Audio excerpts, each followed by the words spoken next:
Hola, soy Leonel Alízano Teli Correa y les doy la más cordial bienvenida a este lunes de literatura de Yo Leo. Continuando con esta serie de videos en torno a las literaturas orientales, hoy hablaremos de escritores y escritoras importantes de Egipto, India y Japón. Pues, sin más preámbulo, comencemos. Como hemos visto, las culturas orientales son culturas imponentes, importantes y trascendentes, no solo en su región, sino también desde una perspectiva occidental. Muestra de ello es que con el transitar de los años, con el transitar de los tiempos y en consecuencia de las vivencias, muchas de estas culturas milenarias e imponentes fueron adaptándose a sus situaciones, a las necesidades imperantes de la sociedad y muestra de ello es una serie de escritores, una serie de escritoras que precisamente en sus obras reflejan esas realidades, reflejan y crean esas posibilidades, todo en miras de tomar conciencia tanto de lo que se está viviendo como de las posibilidades u oportunidades que se pueden tener en este mundo, en esta vida. La primera cultura de la que vamos a hablar es la egipcia. Nosotros ya hablamos del Egipto milenario, antiguo, de faraones, pirámides, lectura y percepción de la muerte, de distintos dioses con ciertos elementos, e incluso cultura que también conocemos por sus gobernantes mujeres. El mejor ejemplo es Cleopatra. Pero, como lo acabo de mencionar, Egipto no se quedó ahí, siguió, continuó, y muestra de ello es que en la época ya actual, moderna o contemporánea, postmoderna, o como le queramos mencionar, sigue habiendo representantes de esta cultura. Y en el ámbito literario tenemos a el gran escritor Naguib Mahfouz. Este escritor nació el 11 de diciembre de 1911. Él estudió la carrera de filosofía, no obstante, a pesar de esta formación, se decantó por las letras, pero no cualquier tipo de letras. Seguramente su formación filosófica lo llevó a ser un literato, un creador de textos comprometido. Muestra de ello son sus obras, en donde nos reflejan no solamente grandes personajes, grandes escenarios, sino situaciones que tenían importancia no solo en su país, sino también en su región.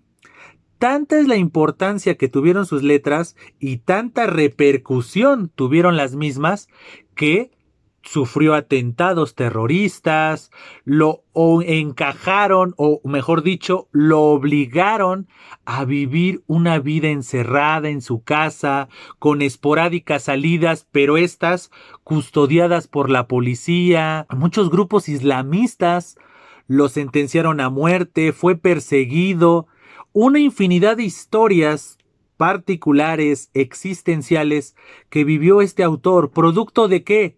De esta inquietud y de esta necesidad de mostrar la realidad, de criticar lo que se tenía que criticar, de señalar, de juzgar, de hacer ver eso que mucha gente quería ocultar, que mucha gente da por sentado de que es correcto cuando tal vez no lo es, o cuando también hay percepciones distintas en torno a estos temas. Entonces, precisamente este autor nos lo muestra con tanta vivencia que podemos entender el por qué fue perseguido, el por qué muchas de sus obras están censuradas incluso en su propio país. Entonces, este autor, por lo tanto, yo lo puedo recomendar precisamente por esto. Por un lado, porque el excelente manejo de los recursos lo hace destacado.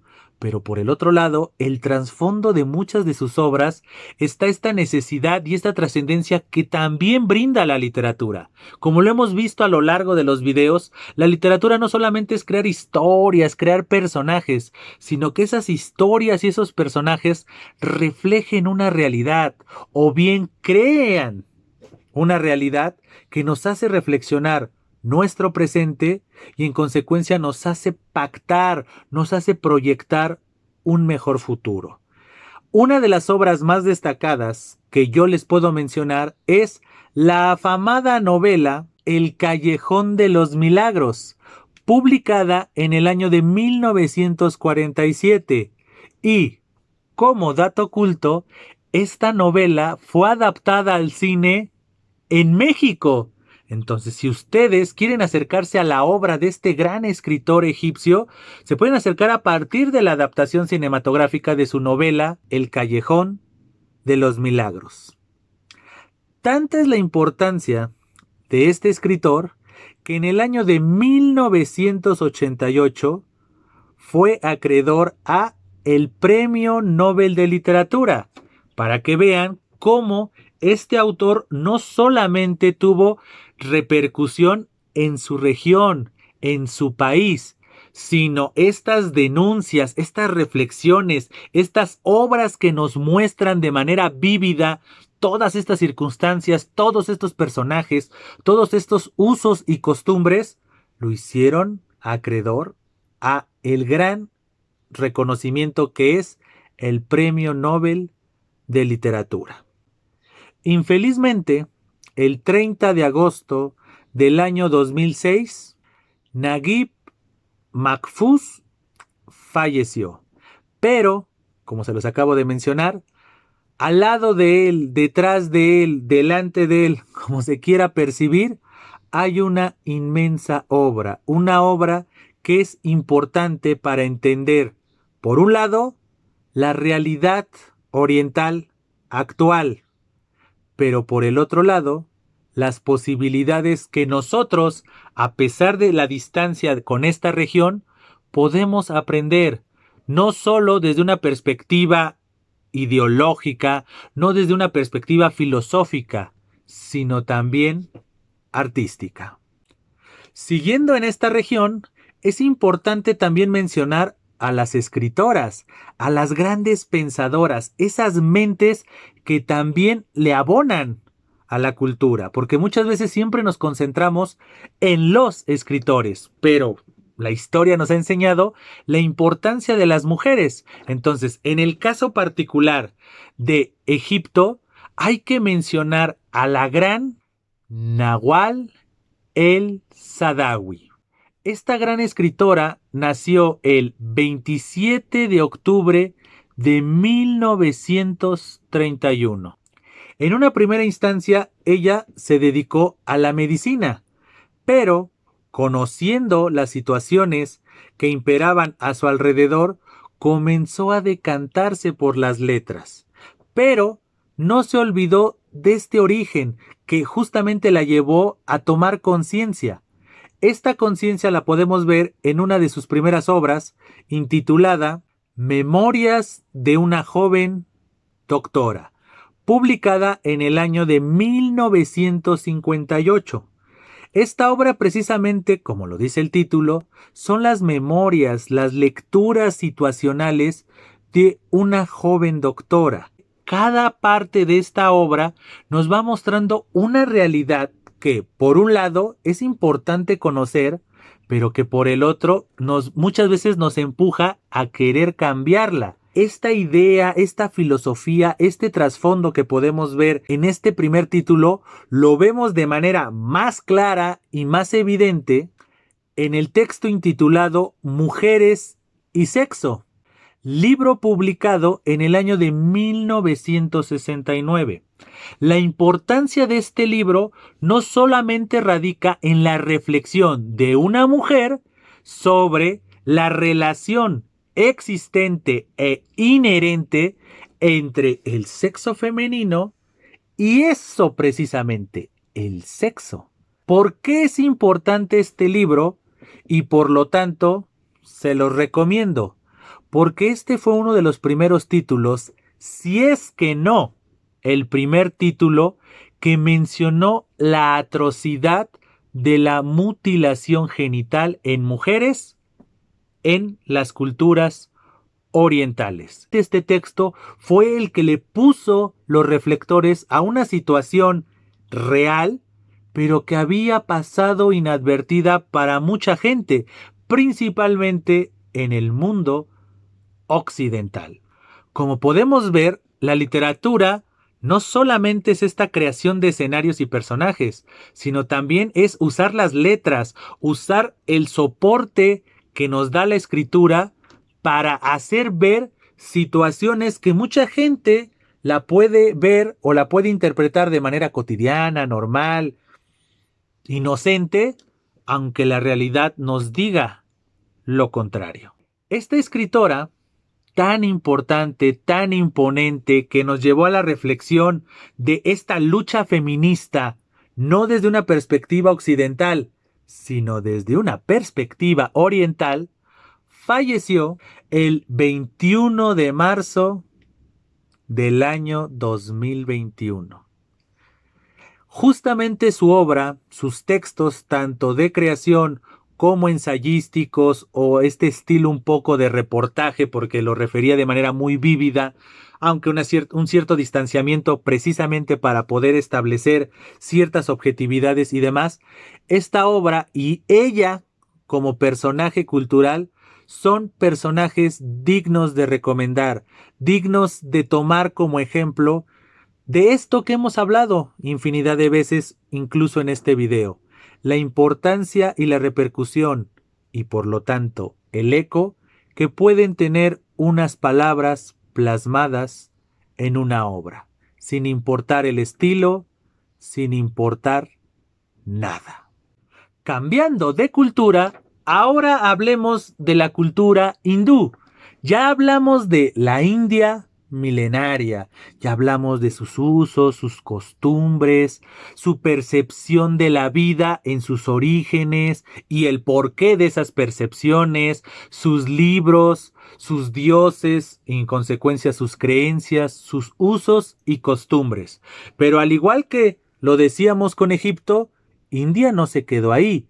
India y en consecuencia el pueblo hindú siguió transitando, siguió creando posibilidades, siguió creando realidades que se ven reflejadas en sus obras artísticas. Hablando desde una perspectiva literaria, nosotros podríamos mencionar que en este transitar de años y en consecuencia de siglos y por lo tanto de obras, encontramos autores, encontramos autoras dignas y dignos de mencionar y por lo tanto de recomendar su obra. Muestra de ello es el escritor Rabindranath Tagore. Este escritor en sus letras, ya sean en prosa o en verso, pero principalmente en verso, nos muestran una forma de vida que es importante considerar.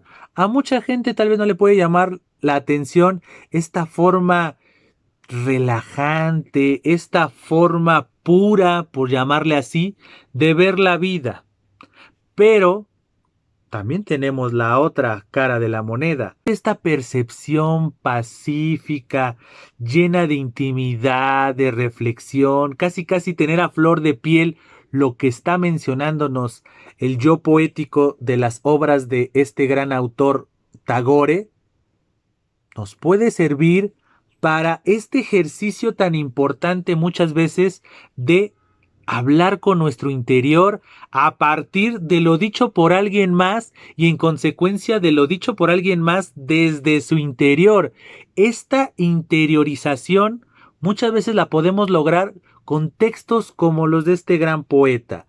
Poeta que trascendió, poeta que fue el gran precursor de un estilo a principios del siglo XX y en consecuencia fue una gran influencia para muchos escritores, escritores que precisamente lo tradujeron, lo reseñaron, lo mencionaron. Por ejemplo, hablando en nuestro entorno en español, no podemos entender la obra de Tagore sin mencionar a grandes autores como Octavio Paz o Pablo Neruda, autores que ven en este tipo de poesía, en este estilo, en esta forma de expresión, una influencia en algunas de sus obras. El caso paradigmático es de Octavio Paz, que viajó a la India, se empapó de esa cultura y esa cultura se ve reflejada en muchas de sus obras, no solamente de carácter ensayístico, sino también lírico. Para entender este autor tenemos que partir de datos duros. Por ejemplo, nuestro autor nació el 7 de mayo de 1861. Como podemos ver, es un autor de finales del siglo XIX, lo cual puede darle sentido a muchas cosas, por lo que estaba ocurriendo en su país, por lo que ocurrió cuando él ya era joven e incluso adulto. Todas esas situaciones le dan sentido a su obra. ¿Por qué?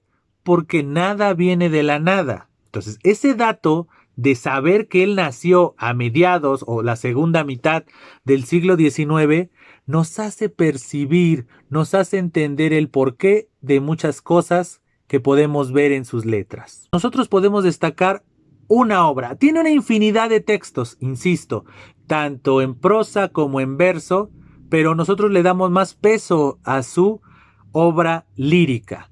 Dentro de esta obra lírica encontramos el título Gitanjali, obra publicada en el año de 1910. Esta obra también es conocida como Ofrenda de Cánticos. Esta obra precisamente es la que lo hace saltar a la fama, la que hace que lo traduzcan en infinidad de idiomas, al grado de que dio conferencias, generó esta influencia en muchos escritores, cambió la forma de pensar de muchos lectores, porque precisamente este vínculo entre el mundo oriental y el mundo occidental, eso es lo que genera. Que veamos la vida desde otra perspectiva, que tomemos y generemos conciencia de que la vida no es solo como nosotros la vemos, sino que hay diferentes percepciones a partir de la cultura en donde se está, o bien la edad, las experiencias, las vivencias que se van adquiriendo en este transitar, en este sendero que denominamos vida. Tanta es la importancia de su obra y principalmente de este título que les acabo de mencionar, que 3 años después, es decir, en el año de 1913, Tagore fue acreedor también del Premio Nobel de Literatura. Este premio trajo como consecuencia que Tagore fuera conocido y reconocido en muchos más países y por lo tanto fuera traducida su obra en muchos más idiomas y todo lo que ello conlleva.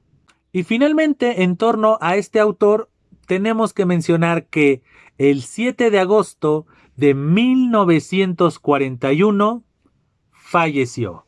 Pero, al igual que los demás autores que les acabo de mencionar, dejó un legado importantísimo, que son sus obras y esas palabras que plasmó en las mismas o bien que expresó en sus distintos discursos, en sus distintas conferencias, mostrándonos con ello esta perspectiva oriental, sí, esta perspectiva hindú también, pero sobre todo una perspectiva fresca, cercana a la naturaleza, y no solo a la naturaleza que nosotros podríamos creer de primera instancia cuando escuchamos la palabra naturaleza, que nos imaginamos árboles, cascadas, ríos, animalitos, hay unas cuantas aves volando y cantando, sino también la naturaleza humana, la cotidianidad, esos elementos que son los que precisamente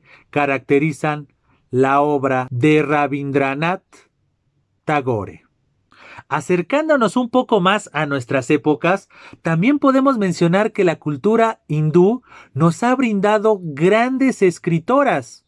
Muestra de ello es la gran y afamada escritora Kiran Desai, quien en el año 2006 saltó a la fama por ganar el prestigiado premio Booker, el cual es otorgado en Gran Bretaña. Pero hablemos de esta escritora antes de cualquier cosa.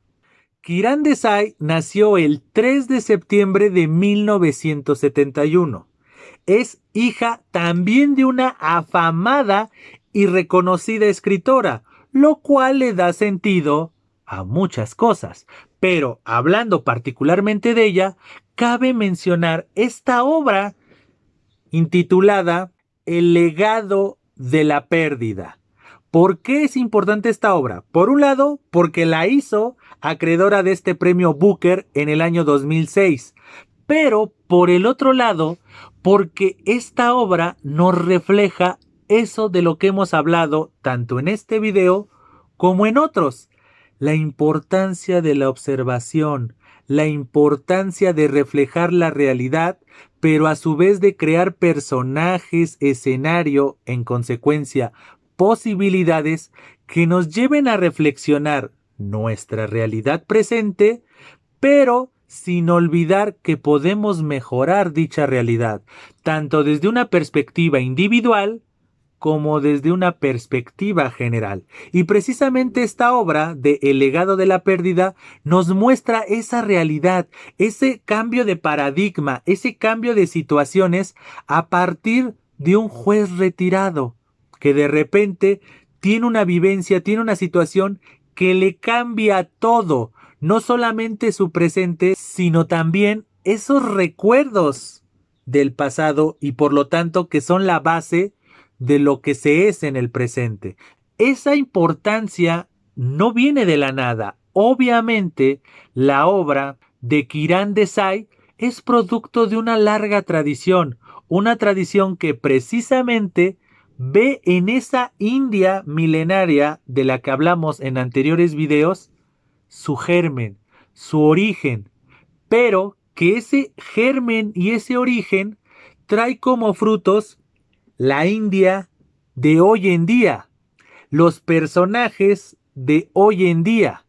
Muestra de ello es esta obra intitulada El legado de la pérdida, una obra que precisamente refleja esta perfecta unión entre el mundo oriental y el mundo occidental.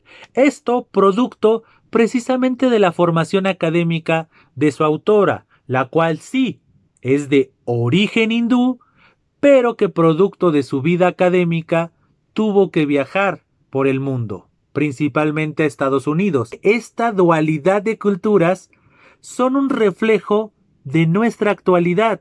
Por un lado tenemos esta convivencia intercultural, pero sin olvidar los orígenes y lo que hay detrás, al lado, arriba, abajo e incluso adelante de dichos orígenes, que es en este caso la tradición.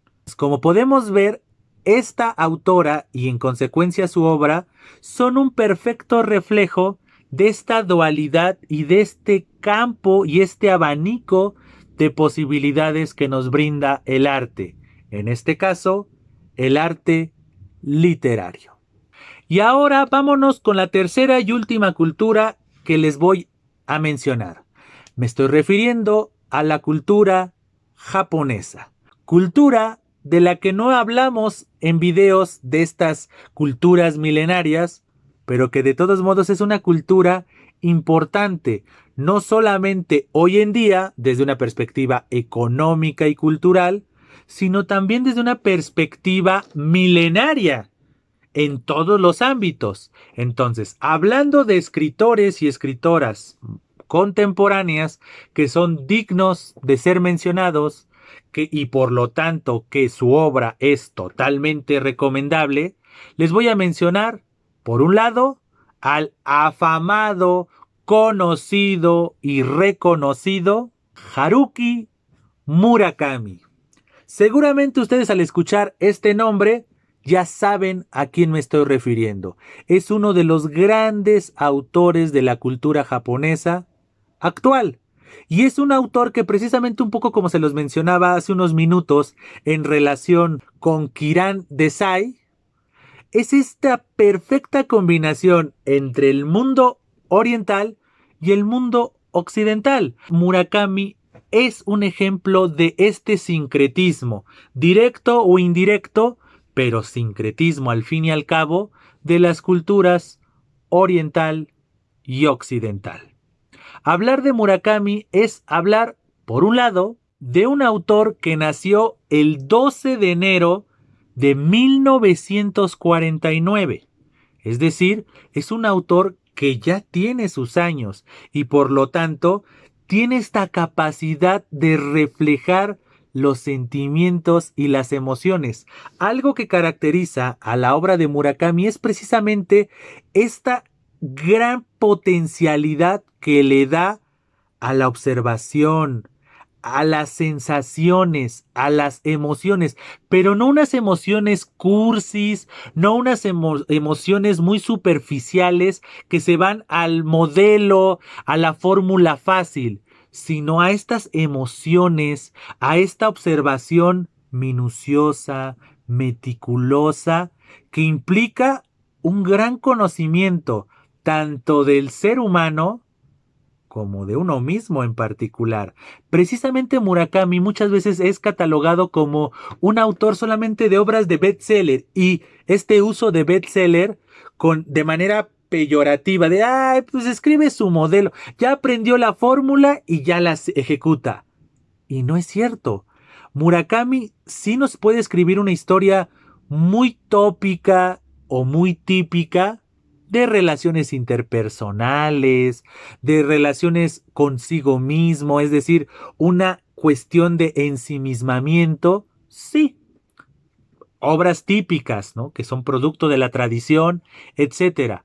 Pero si leemos con meticulosidad, con lupa, la obra de Murakami, nos vamos a encontrar personajes complejos, personajes reales, pero sobre todo personajes entrañables, característica que no logra cualquier escritor, a pesar de seguir estas fórmulas y estas situaciones y estos temas que venden libros y demás. Desde mi perspectiva, las grandes ventas de Murakami tal vez sí se pueden deber al mercado, pero también se deben al excelente manejo de recursos, al excelente estilo que maneja este autor. Muestra de ello es la primera novela que lo hizo saltar a la fama. No es su primera novela, pero sí es esta novela que le dio reflectores, que comenzó a hacer que se volteara a ver su obra y en consecuencia a ser traducido, a ser invitado a dar conferencias, a entrevistas y todo ese cúmulo de situaciones que también son importantes en el gremio artístico para poder mostrar su obra. ¿A qué novela me estoy refiriendo? Me estoy refiriendo a la famosísima novela Tokyo Blues, publicada en el año de 1987.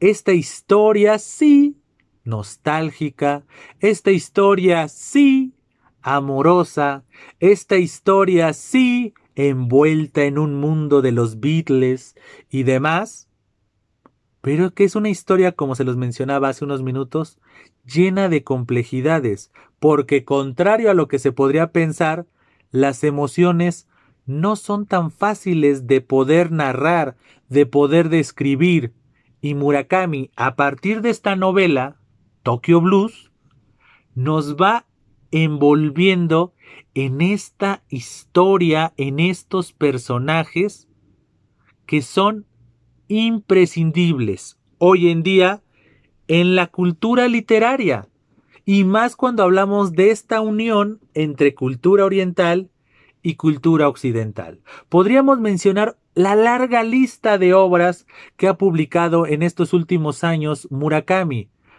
Obras que son totalmente recomendables, no por la fama, no por el qué dirán, no porque ha sido este autor el eterno candidato para ganar el Nobel de Literatura, no, sino por él mismo, por su obra, por los recursos, por los elementos, por cada una de estas situaciones que componen a sus personajes y en consecuencia las historias que consisten en, como les acabo de mencionar, hacernos conscientes de que sí vivimos en un mundo tal vez a veces trivial, a veces muy carnal, pero que en el trasfondo no dejamos de ser emocionales.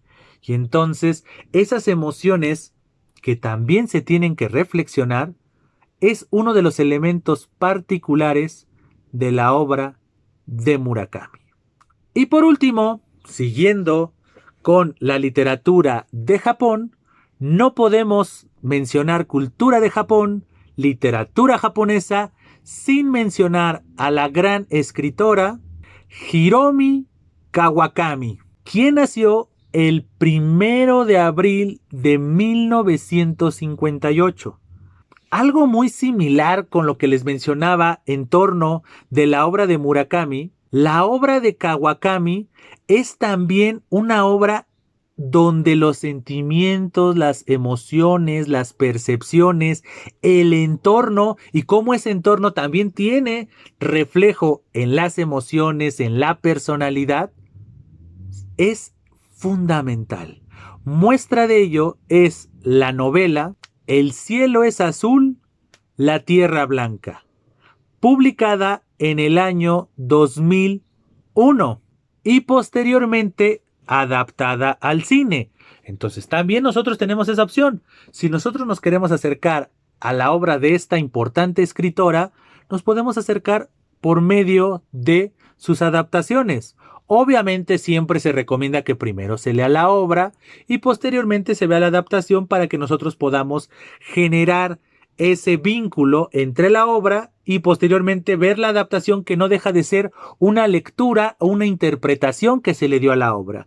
Pero tampoco está mal visto, o para mí no está mal visto, que muchas veces nos acerquemos a la obra de algún autor, de alguna autora, por medio de las adaptaciones, porque tal vez eso nos va a acercar a la posibilidad de tomar una decisión, de decir, mira, ese estilo, ese tipo de historias sí me llaman la atención, y tal vez a partir de esa lectura, que es, insisto, la adaptación, en este caso, al mundo cinematográfico, nos puede acercar a la obra de un escritor o de una escritora. Pero como podemos ver, tanto la obra de Murakami como la obra de Kawakami se basan en las emociones. Entonces, ¿qué más nivel universal que las emociones? Sin importar si somos cultura oriental o bien somos cultura occidental. No dejamos de ser humanos, no dejamos de ser personas que percibimos una realidad, que vivimos y disfrutamos o padecemos una realidad misma que muchas veces al reflejarse en una obra nos hace paradójicamente más humanos, lo cual es una evidencia de que no importan las fronteras, no importan las culturas, porque al final en muchos puntos coincidimos. Obviamente hay diferencias, pero en el ámbito artístico muchas veces son más importantes las coincidencias. Pues bien, espero que esta mención y esta recomendación de escritores y escritoras de las culturas egipcia, hindú y japonesa hayan sido de su gusto, pero sobre todo de su utilidad.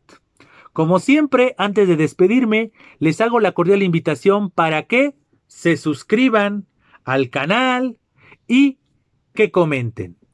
Que me digan si conocen algunos otros escritores, algunas otras escritoras de Egipto, de India y de Japón, qué obras nos pueden recomendar, o bien qué obras de estos escritores, de estas escritoras que mencioné en este video, ustedes han leído, si lo recomiendan, no lo recomiendan, qué otros títulos de estos escritores y de estas escritoras podrían hacernos mención, o bien usar el apartado de comentarios para hacerme llegar sus observaciones, comentarios, sugerencias y todo aquello que le abone a este proyecto. A su vez, les hago la cordial invitación para que me sigan en mis distintas redes sociales, dígase Facebook, Instagram y Twitter, en donde también lo podemos usar como un espacio en el que me hagan saber sus puntos de vista sobre este tema o bien sus sugerencias, observaciones y todo aquello que le abone a este canal de YouTube llamado Yo Leo. Pues bien, sin más que agregar por el momento, les agradezco infinitamente su presencia y les digo, estamos en comunicación. Hasta siempre.